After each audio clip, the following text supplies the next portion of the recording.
Hello everyone again. Thank you for joining us today for our webinar on microfluidic system for precision drug delivery. My name is Marietta Xagorari and I am the technical sales specialist for Dolomite Microfluidics, and I will be the moderator for this session today. So before getting into any details for this topic, I will go over a brief introduction for today's webinar and some housekeeping items as well. So this is the latest webinar from Dolomite Microfluidics. We will discover together how microfluidics can enable precise targeting of drug load particle morphology. And we will also explore a framework for the rational design and construction of microfluidic systems using commercially available components that enables you to perform high throughput production of uniform biodegradable particles encapsulating drugs. You will also be introduced to the most suitable microfluidic methods for precisely controlled drug load PLGA microparticle production with Dr. Yonet-Tanyeri. Please note that this webinar interface we use the podcast. Today's webinar has two active components. We have the viewer window and the control panel, and you can use the control panel to submit any questions you have, and we will try and answer all of them at the end of this presentation. You can also submit questions throughout this session. Also, I would like to note that this session is being recorded and we will send out the recording to you afterwards. Now, without further ado, I would like to introduce our speakers for today. Our first speaker and guest speaker is Dr. Nihan Yonet-Tanyeri. She is a postdoctoral fellow at the University of Pittsburgh. She received her PhD degree in material science and engineering from the University of Illinois at Urbana-Champaign, and her research focuses on developing particle-based drug delivery systems using two-dimensional and three-dimensional polymer-based biomaterials in various forms, such as surface coating, hydrogel patches, microneedle arrays, and micro and nanoparticles as well. She has led several research projects supported by DoD, NSF, and the NIH, and mentored many undergraduate and graduate students from diverse engineering backgrounds. Our second speaker for today is Richard Gray, the Business Development and Director from Dolomite. Richard graduated from Cambridge University with a degree in mechanical engineering. He has worked in aerospace engineering, technical consulting, and pharmaceutical automation before founding Black Trace along with Mark Gilligan back in 2001. Richard then moved to the US in 2005 and manages the company's US operations and new business initiatives from Boston. He has extensive knowledge and experience, and he will provide us with valuable insights into the world of pharmaceuticals and medical and technologies. Now, please join me in welcoming both our speakers. Dr. Nihan Yonet-Tanyeri will go first with her presentation. Dr. Nihan. Thank you, Marietta, for this kind introduction. Today, I'll be talking to you about the rational design and construction of microfluidic systems for manufacturing microparticle-based drug delivery systems. Let me move this to over here. Okay. Typically, microparticle-based drug delivery systems have been produced by droplet production using conventional batch methods, such as emulsification. And then these droplets are converted into microparticles via various forms, such as solvent evaporation, solidification, and cross-linking of polymer-based drug carriers. Even though these fabrication methods have been used and utilized in the pharmaceutical industry for various formulation, there are still some challenges with microparticle production in regards to broad size distribution, large volume of solvent use, which results in a large amount of solvent waste, batch-to-batch variation, and high shear application on drug molecule, which may impact the bioactivity of pharmaceutical ingredient.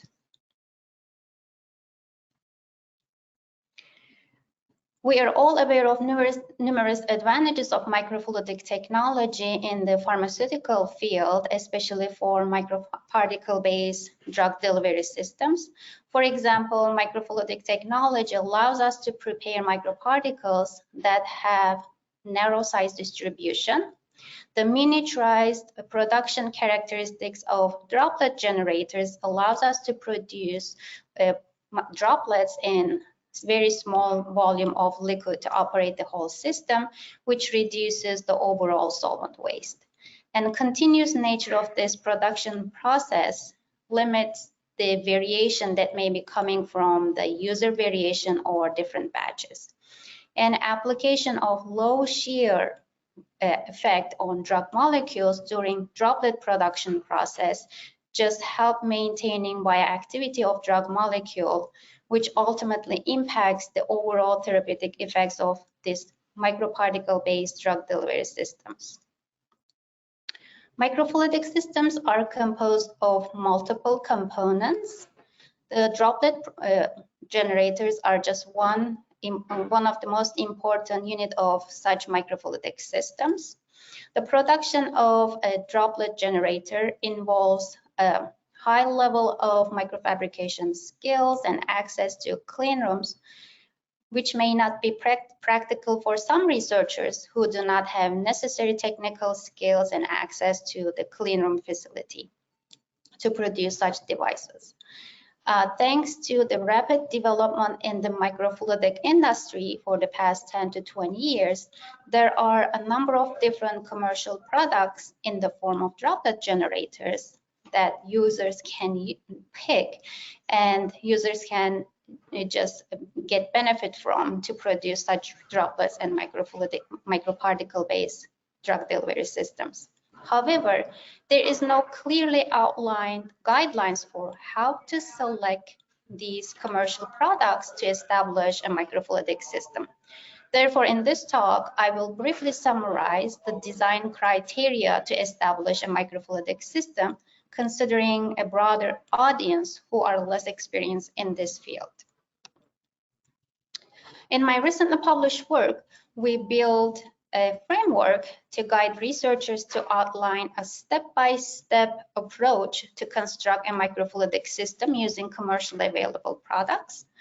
In this framework, we assume that the users has the information for the drug molecule itself, the drug carrier, and the particle size that they have a target to produce. With this assumption, which is highlighted as the input properties of the drug delivery product in the schematic, we give researchers a direction on ways to select each components of a microfluidic system. Within this framework, we describe the assembly of a representative microfluidic system, its application for droplets production and subsequent conversion to microparticles, and finally, a characterization of these microparticles based on the size distribution, and drug release kinetics. In today's talk, I will highlight these selection criteria for a microfluidic system components. For the sake of timing, I will refer our audience to my publication for further information on the assembly, production, and characterization steps.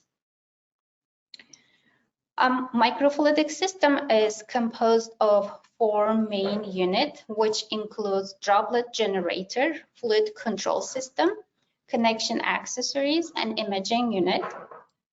In each unit, there are various key selection parameters that researchers need to be aware of. For example, commercial droplet generators are made out of different polymeric materials.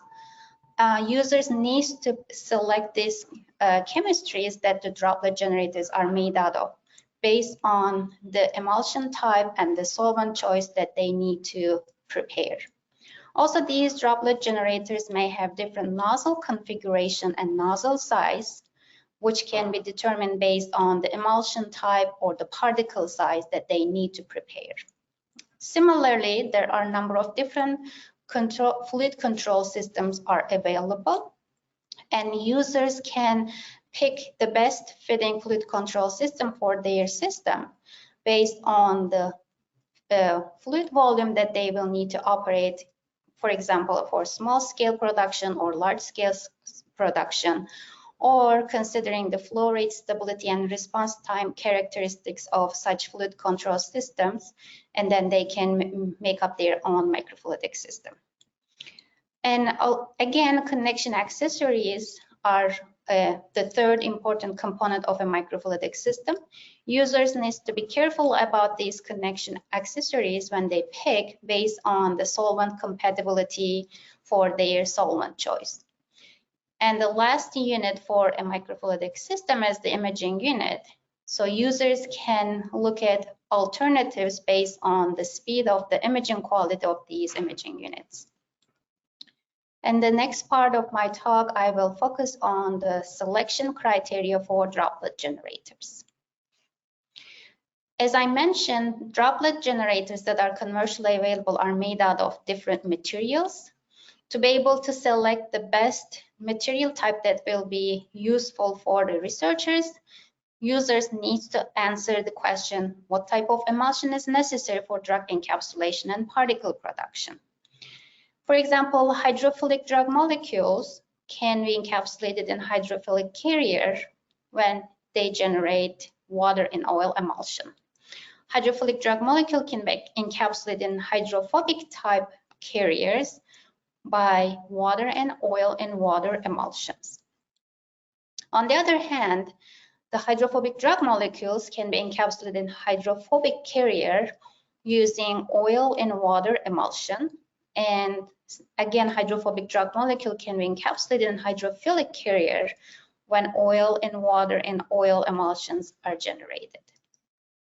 There are a number of different biodegradable drug carriers for emulsion-based microparticle production. I'm just summarizing some example of these biodegradable drug carriers. For example, PLGA, PLA, PCl are known as hydrophobic drug carriers, and natural polymers such as alginate, chitosan, gelatin, hyaluronic acid, carboxymethylcellulose are a few examples of hydrophilic type drug carriers.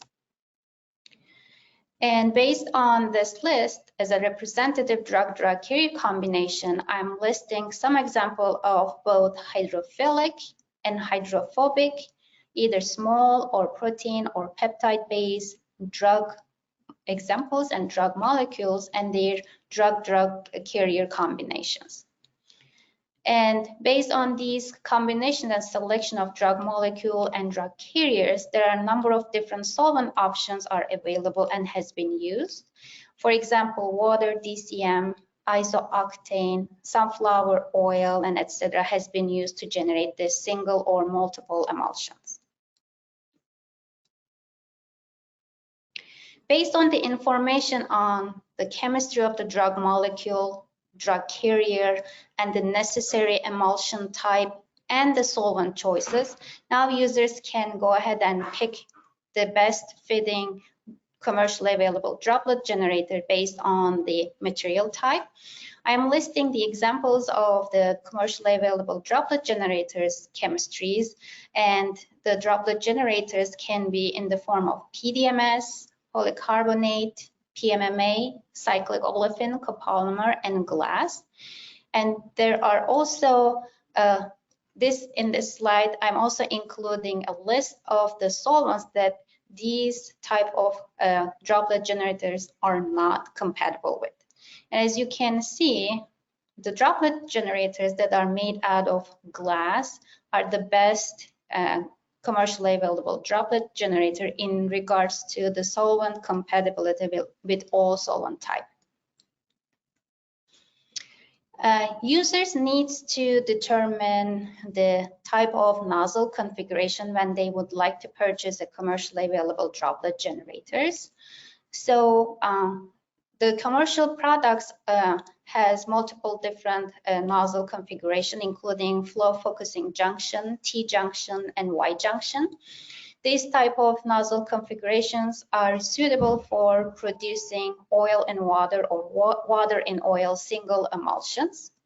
But if the user needs to prepare double or higher order emulsions, they need to purchase more sophisticated droplet generator, which will include more than one junction in a single chip, or they can bring multiple chips together in a serial form to generate their microfluidic system. The third important and key parameter for selection of a commercial droplet generator is the nozzle size. We know that nozzle size and droplet size is related to the nozzle size of the droplet generator, as well as many other parameters such as flow rate of the continuous and dispersed phase, polymer concentration, or the surfactant that are used. In this slide, I'm giving you one example on how this droplet diameter is changing as a function of continuous and continuous and dispersed phase flow rate when a droplet generator with 100 micron drop nozzle size has been used. You can see the droplet sizes can be changed between 40 to 90 micron by changing the flow rate condition. And depending on the type of the droplets that the users are preparing and the type of the microparticle formation, you're gonna see a reduction in droplet size diameter. In this specific example, the solvent that the droplets are forming are evaporated to generate the microparticles, and you can see the size of the droplet reduces on the order of 70 to 75% when the microparticles are formed. When the droplet size is in the range of 60 to 70 micron, the solvent evaporation process results in microparticle that gives us 15 to 18 micron diameter particles. So far, I've just listed and emphasized some of the key features to consider when users would like to purchase a commercially available droplet generator. As the second main component of a microfluidic system, I would like to focus on the fluid control system. There are a number of different fluid control systems are available. Syringe pumps are just one kind of systems that are used as a fluid control for microfluidic systems. For syringe pumps, users will be limited by the size of the syringe that will be used in terms of the total operating liquid volume. So if they are considering larger scale production, this may not be fitting the best purpose for the users. And syringe pumps are also known with relatively their unstable flow rate, especially when these large diameter syringes are used.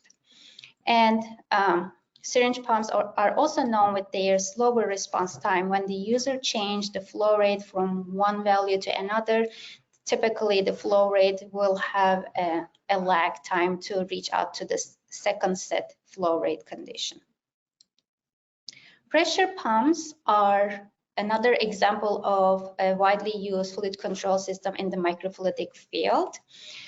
They are used to pressurize an external reservoir to mobilize the liquid from a reservoir towards the droplet generator. So since the maximum operating liquid volume is restricted by the volume of the external reservoir, we have much more flexibility to work with a larger volume of liquid to operate. And these pressure pumps are known with relatively stable flow rates compared to syringe pumps, and they have a much faster response time when user just changes the flow rate from one value to another. However, there is a need for additional component, which is known as flow sensor, that it needs to be adapted to the microfluidic setup. So this flow sensor is required to monitor quantitatively the flow rate during the droplet production. The third unit for a microfluidic system is connection accessories. These accessories can be microfluidic tubing, fitting, connectors, and manual valves. Users, when they need to select the commercially available connection accessories, they need to look for the products which are chemically resistant to the selected solvent combination and adaptable with the selected droplet generator and pumps. And when all the components are set up, these connection accessories should generate a leak-free connection. As the last unit for a microfluidic setup, imaging units are included, which includes microscope and a high-speed camera. Due to the very high-speed flow condition during the droplet production, users need to work with a specialized camera which have a high-speed capturing capability. So based on the speed of this capturing capability, users can pick the best fitting product for their purposes.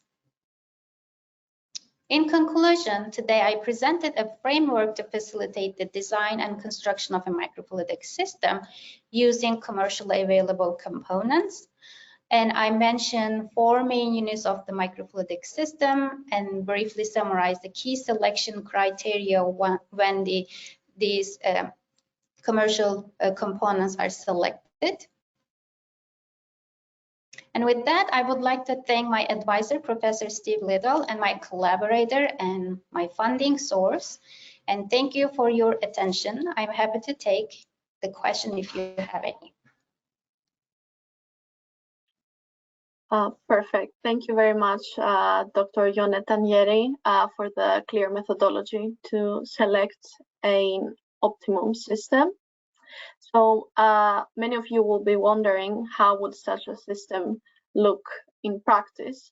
Dolomite has created a single channel system for this application, and we would like to share with you a short video on how such a system works.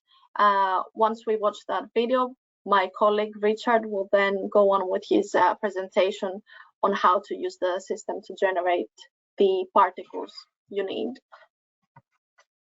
Once again, just to remind everyone that you can submit your questions throughout the webinar, and we will be happy to answer them.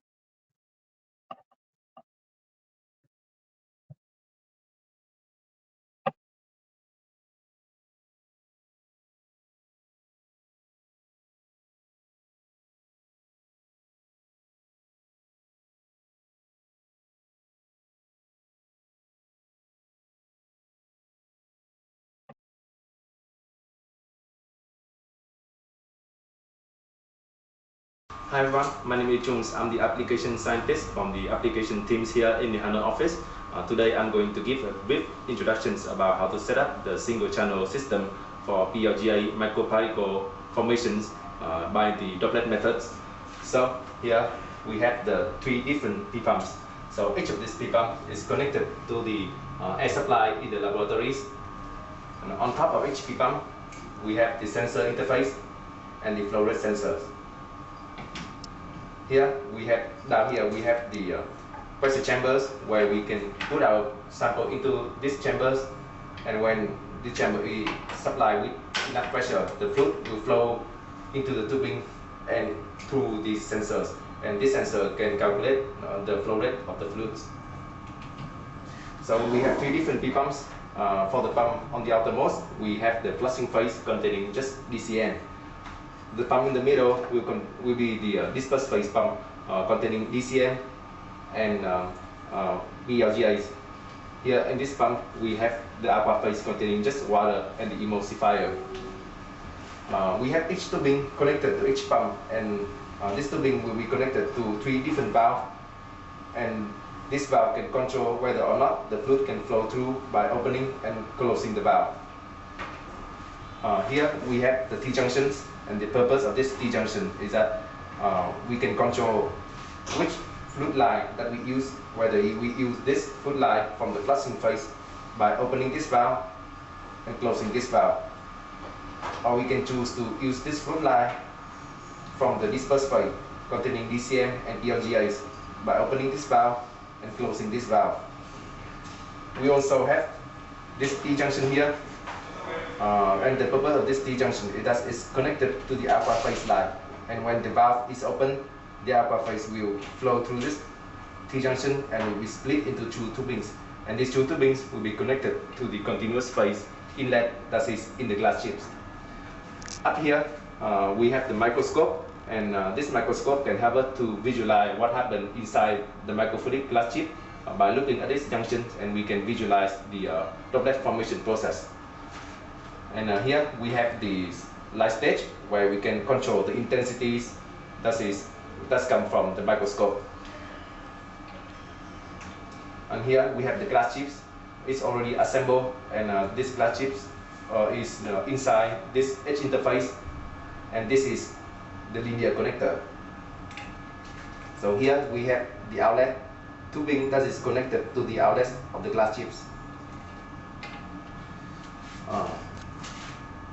And now we are going to talk about FCC software and how we can control the size of the droplet by controlling the flow rate in the continuous phase and the dispersed phase. So this is what the FCC software will look like upon opening it up. We are currently at the Help tab, so let's move up to the Devices tab. Here we can see that there are 4 peripherals connected. We have the continuous phase pump, the dispersed phase pump, the flush phase pump, and the camera. If we click at this info setting button here, we'll see that we have the option to change the name of the pump. Remember to check the fluid calibration as well. So let's look at this green tab here. Down here we have the option to tell pressure, flow rate, or both of them. Up here we can change the mode of operation to either pressure or flow rate mode. And we can do the same for the 2 other pumps as well.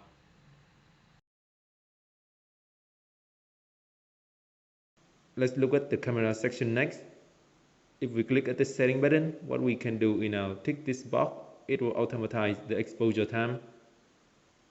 We can adjust the frame rate and the display frame rate as well. We can choose to adjust the gain,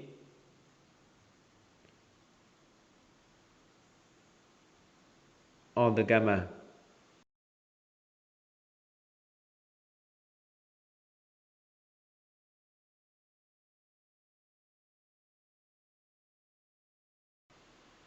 If we click at this pop-up functions, it will create a floating pop-up window which we can move around. Click on Browse to choose where to save our recorded videos or images. So I'll start by inputting 200 millibar at the continuous phase pump, and I'm going to open up the valve. Upon opening up the valve, we can see that in the camera section, the continuous phase is filling up the channels. Now it has completely been wetted. Let's put 200 millibar at the dispersed phase also. I'm going to open up the valve. Let's wait a little bit for the flow to become stabilized. Now the droplets are being generated.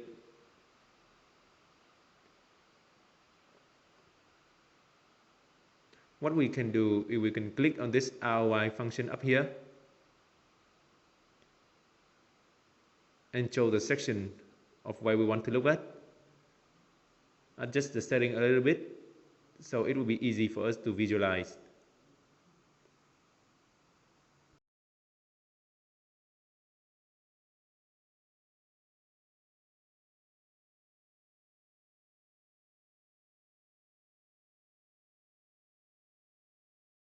We can type in the name of the file we want to save in this box, and on the box below we can choose the number of frames to record.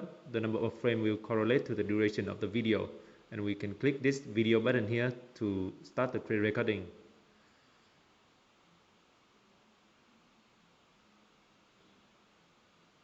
After processing, we can click Open to open up the directory where the video is saved. Let's click here to get out of the ROI mode. We can also take an image by clicking here.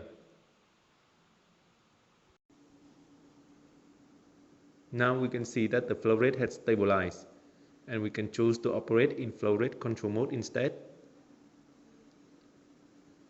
one thing to notice while using this is that I'm using a 1 to 50 microliter per minute sensor, so it's impossible to set a higher flow rate than 50. So let's set it at 50.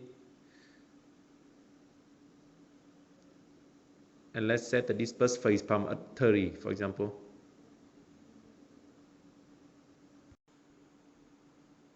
From here, we can choose to adjust our flow rate.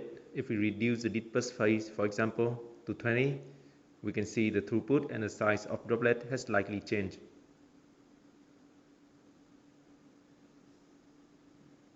And if we decide to lower the flow rate further to 10 microliter per minute, we will see more significant change in the throughput.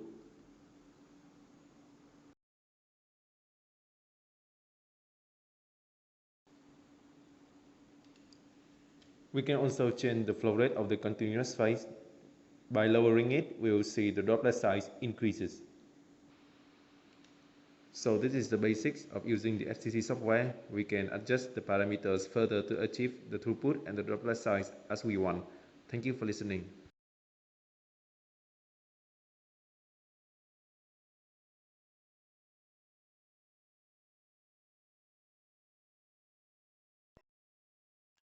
All right, perfect. We will now continue on with Richard's presentation, who will discuss how to use this system to generate particles of interest.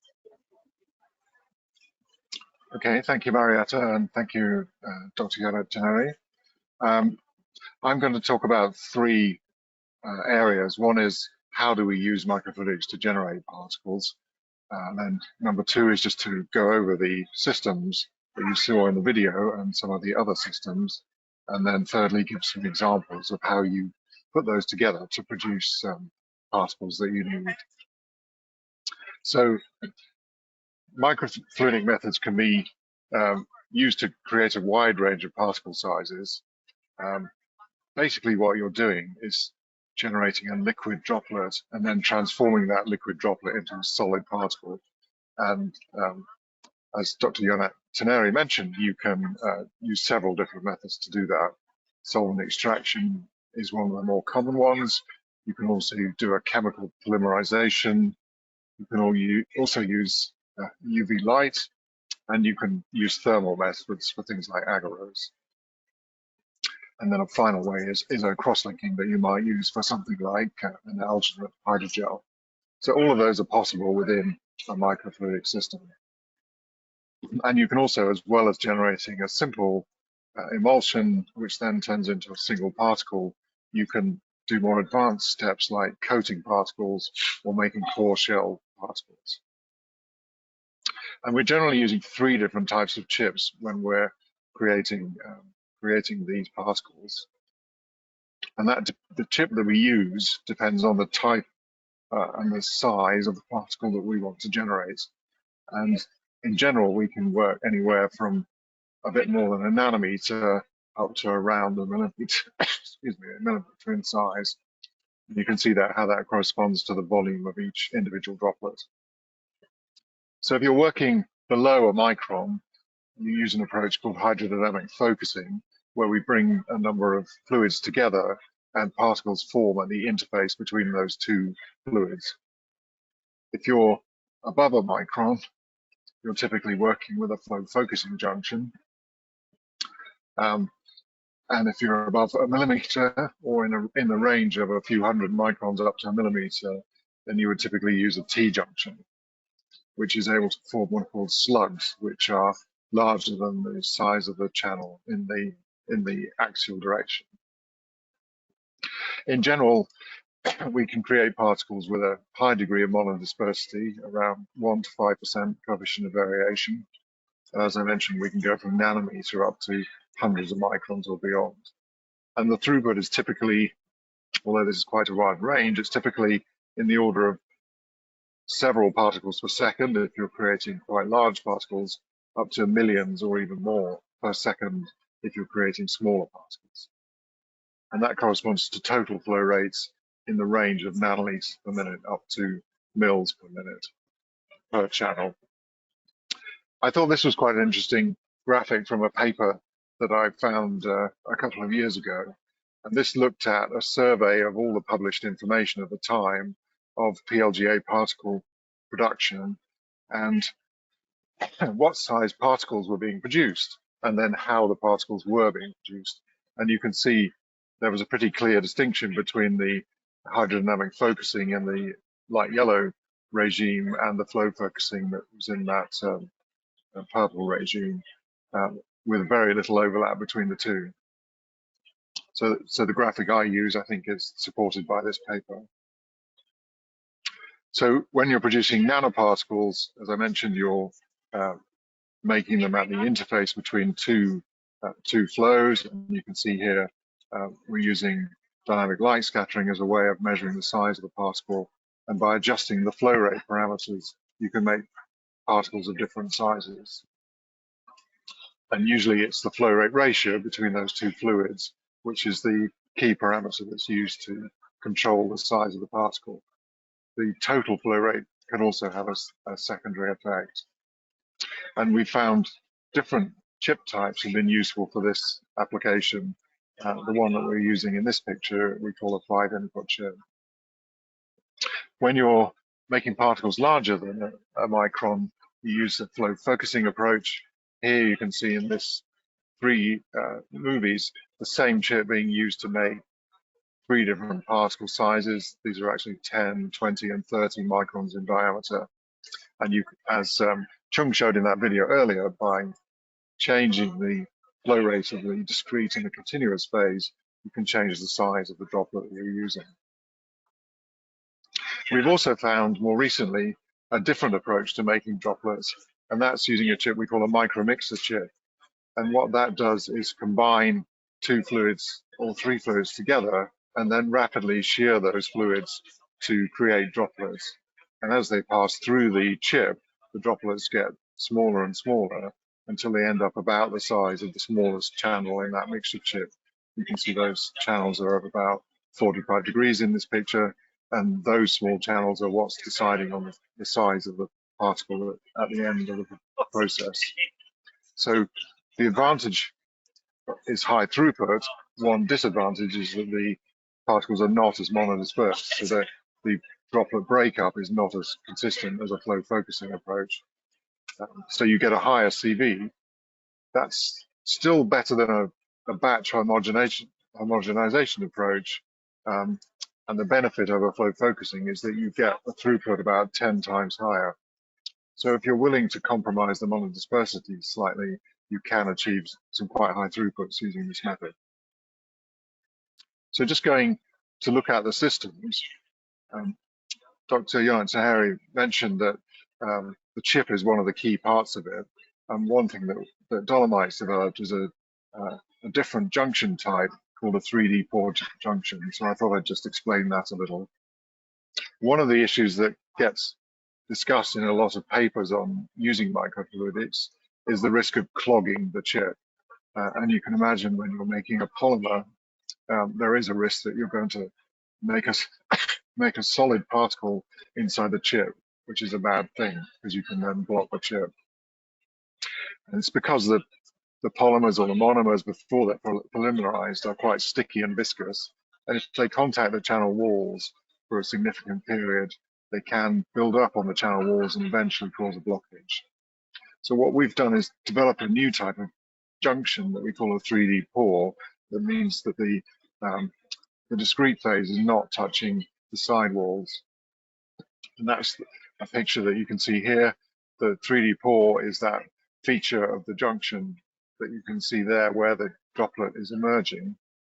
And the way it's done is to create essentially a spherical end to the right-hand channel, and where that spherical end intersects with the circular vertical channel in this picture, you create a pore, and that pore then is smaller than the channel depth and smaller than the channel width. And that's very helpful because it allows the particles to be formed and not touch the channels. And that means we get long life out of these chips. As Chung showed in the video, we can then put that together with the rest of the systems that Dr. Yonet-Tanyeri mentioned, and create an overall system. So you might also ask, well, how do I scale up from the throughput of a single channel system? The way you can do that is to use a system that we call telos, and that increases the throughput of the microfluidic system in 3 ways. Firstly, we can optimize the conditions of the chip once we know what you're trying to produce, and by redesigning the chip, we can increase the throughput of an individual junction. Secondly, we can increase the number of junctions that are working in parallel. So we typically would have 7 channels per chip on a telos system. And then thirdly, we can put more chips together in parallel. So the telos architecture that we have can help to have up to 10 chips side by side. So if one chip, let's say, typically is able to work at several mils per minute, we can then put 10 of those chips together to producing in the order of tens of mils a minute, which adds up to kilograms a day of production of particles. And then in a future scale up that we're working on, we can go another 10 or 100 times above that with some very high throughput pumps that we call Titan that are in development now. So just to finish with some examples of how the particles are generated, if we look at a hydrophobic API, so looking at Dr. Yonet-Tanyeri's paper earlier, I'm looking at this one of her 4 examples. So we're dissolving the hydrophobic API directly in the dichloromethane and PLGA solution. We're forming droplets in the 3D pore chip, and we're then extracting the solvent to create the solid particle. And overnight, you can do that with a simple stirring method in a lab scale. You do need to use a continuous approach if you're working at production scale. Typically, our users are working somewhere in the range of 1 to 30 microns for this type of particle generation. The image on the left is showing 3 micron particles that we've reduced with a customer. And you get very high encapsulation efficiency with this approach. Just to explain the solvent extraction process in a bit more detail, we've just shown what happens. Once the droplet is formed, it's composed of largely dichloromethane, but with a small percentage of PLGA, typically in the order of 2 to 5%. The dichloromethane, once it's in the aqueous continuous phase, will gradually extract into that continuous phase because dichloromethane is partially soluble in water. And so over a period of between seconds and minutes, the droplet starts to shrink until it ends up at the volume that's consistent with the amount of PLGA that was initially in the droplet. So if you start off with a droplet that contains 5% PLGA, then the particle will end up at approximately 5% of the volume of the starting droplet. So that causes the diameter reduction that you saw in the earlier talk. So here's a video example of how that looks when it's actually when you put these liquid droplets on a microscope slide. You'll see over a period of seconds that they shrink down, and you end up with a consistent set of particles, solid particles. Okay, so moving on to the hydrophilic API, we would use a different approach. This is another approach of using a hydrophilic API. You can actually micromill a powder, so you can use the drug as a powder and then directly encapsulate that. And that's one method that can sometimes work. And then finally, looking at hydrophilic APIs, we can also use what's called a multiple emulsion. This was also shown in Dr. Yonet-Tanyeri's paper earlier.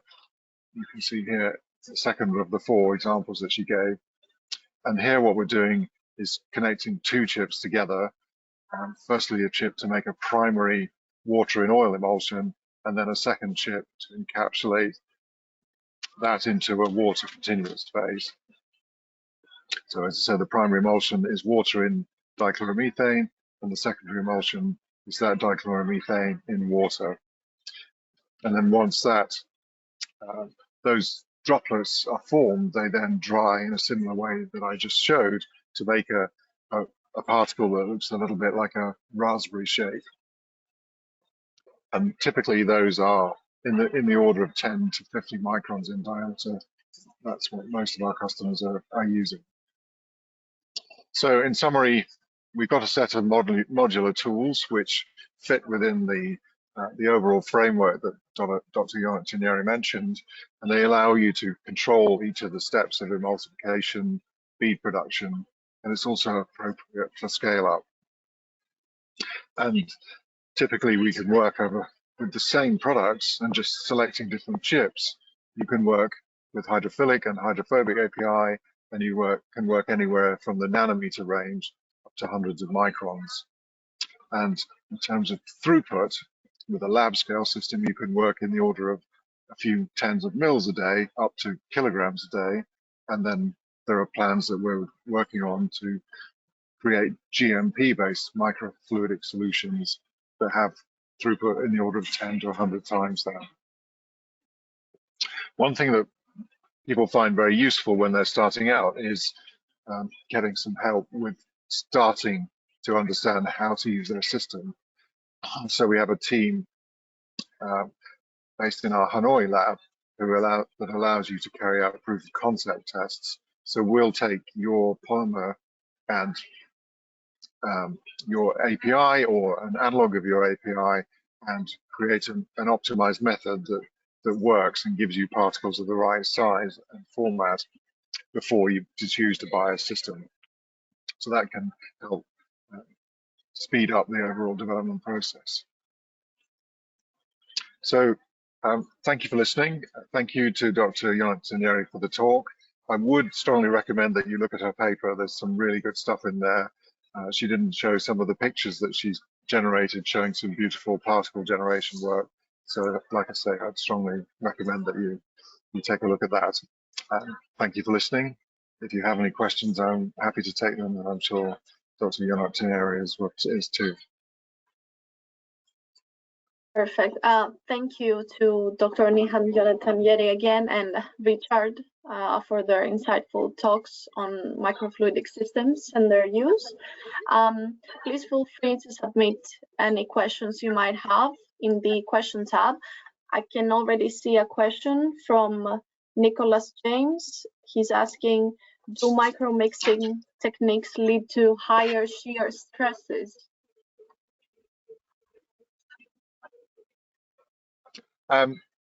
Yes, they're slightly higher. They're still nowhere near at the level of a homogenization type method.